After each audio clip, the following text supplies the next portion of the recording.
Peyman Keyvani.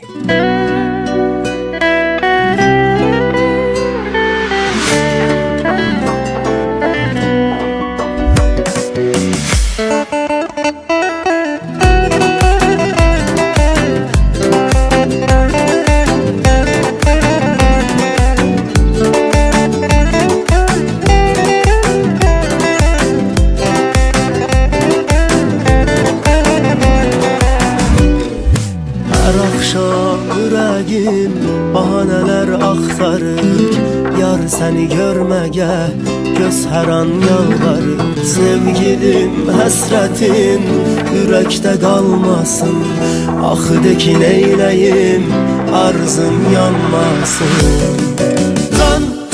Tanımsan, güneşim sen ayımsan, sen benim ay güzel kemanımsan, karımsan.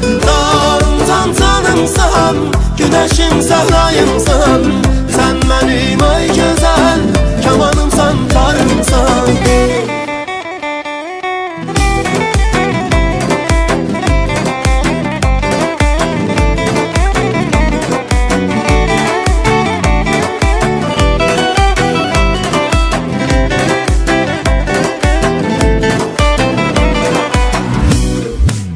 Yandırıveridir duygularım beni, saxladır ayakta arzularım beni. Dil ki sen benim evvel ahır eşkim, yoktu heç day sənə, sen olanmaz etkin.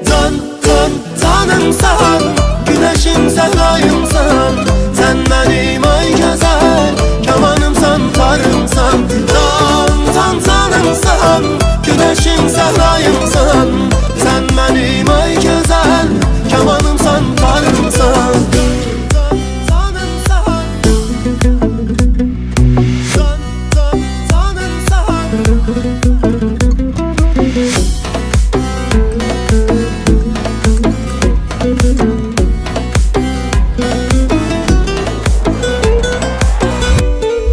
Her akşam yüreğim bahaneler aktarır, yar seni görmeye göz her an yalvarır. Sevgilim hasretin yürekte kalmasın, ah de ki neyleyim arzım yanmasın.